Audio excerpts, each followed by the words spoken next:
Yes, yes, yes. It's Raphael Dawkins, Combat Radio.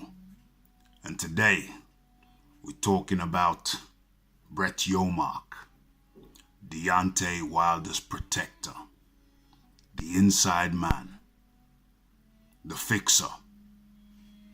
So, without much further ado, let's get into it. So Bret Yormark. Who is Bret Yormark? Well, Bret Yormark is the operational manager at the Barclays Center in New York. Barclays Center, New York is a place where the PBC, Premier Boxing Champions, owned by Al Heyman. It's a place where a lot of their fights on the East Coast take place.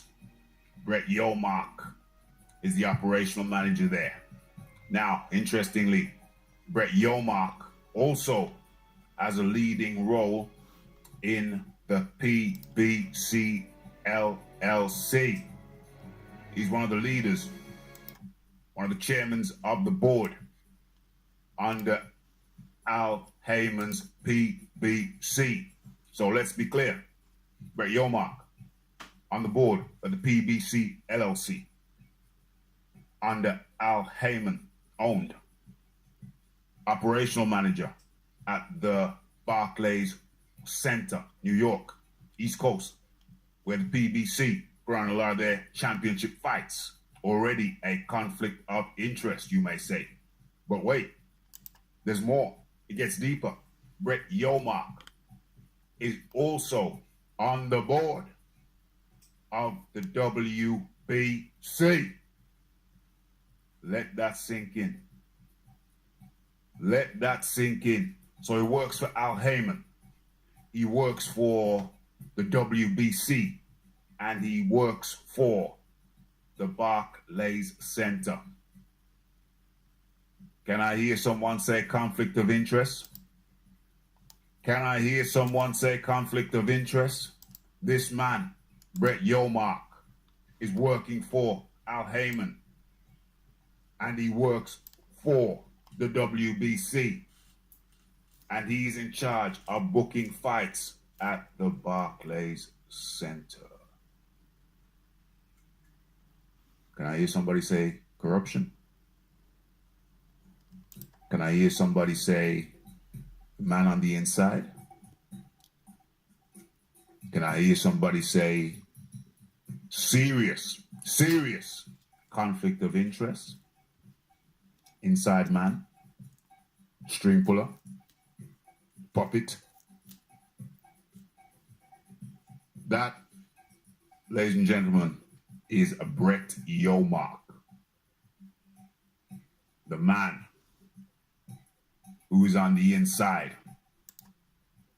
of the WBC and PBC, the group that apparently is stopping Dillian White from getting his title shot. They want Bret Yormark has an interest in keeping the champion American. And in return, Al Heyman gives him bookings at his Barclays Center, the center that he runs. And every time they put on an event, a big event at the Barclays Center, Bret Yormark gets paid. If the championship, if Dillian White gets a crack at Wilder and cracks him, knocks him down, and the referee says 10, and Wilder is still on the ground, Bret Yormark loses money. A considerable amount of money. So why would Bret Yormark, who sits on the board of the WBC decision makings, why would he voluntarily put a large chunk of his income at risk? Would you? If you were in his situation and somebody said to you, listen, we have option A which will ensure that your center or the center that you run keeps on getting bookings. If it keeps on getting bookings, you keep on making money. If you keep on making money, then that's great. You keep on getting richer. But if you go with option B, namely Dillian White, that could have a serious impact on your earnings. What would you do? Would you go with option A, make more money, or option B, seriously impact your income, lessen your income, lower your income? What would you do? You're going to go with option A. And that's what Bret Yormark does. He goes with option A every time. Every time. Conflict of interest. Man on the inside. Puppet. That's who he is. I'm seriously behind on the chat now. Seriously behind on the chat now. Seriously behind on the chat now.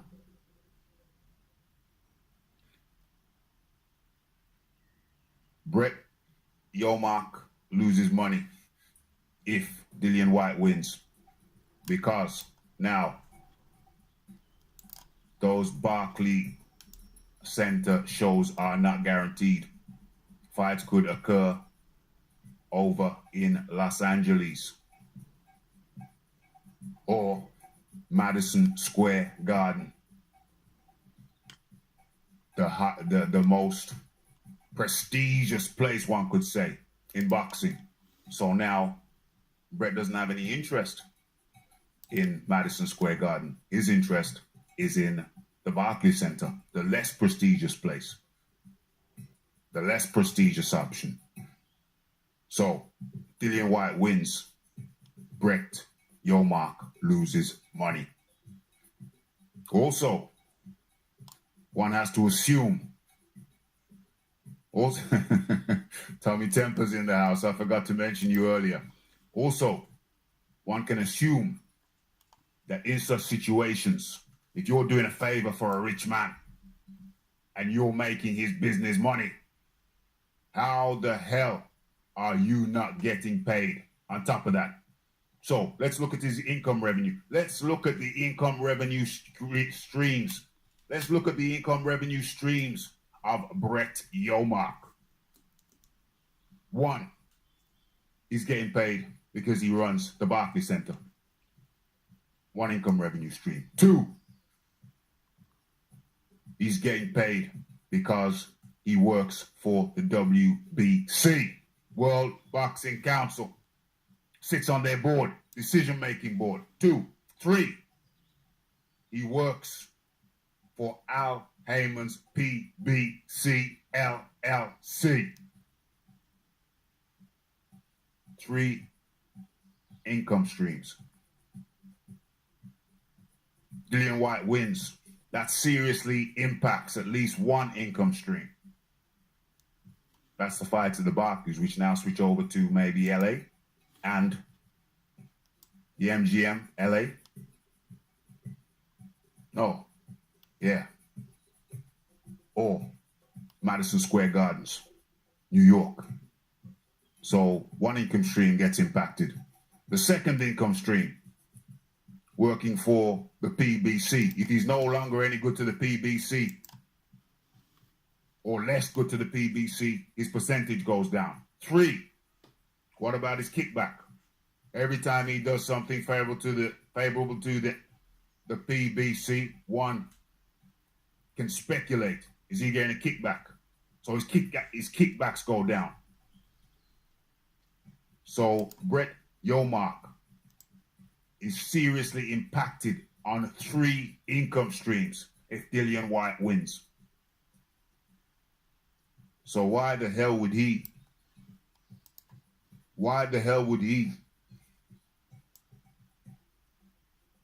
propose, work for, sanction, put forward the notion of Dillian White fighting for the belt versus Wilder? Why would he? So, Bret Yormark, the hinchpin, the man on the inside, the string puller, the man with working under a serious conflict, or not even conflict, conflicts, multiple conflicts of interest. Did I hear somebody say corruption? Can I hear somebody say corruption? Yeah, it certainly seems like that. Smells like that. Looks like that. This is a serious conflict of interest.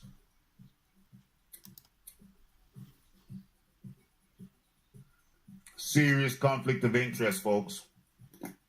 But did I go off? Yeah, corruption, the geezer. The geezer. Corruption. Serious conflict of interest. But I went off on a tangent. I went off on a tangent, but it was a good tangent. Good tangent. But it relates to Tyson Fury declining. Tyson Fury has declined the WBC order to fight Dillian White.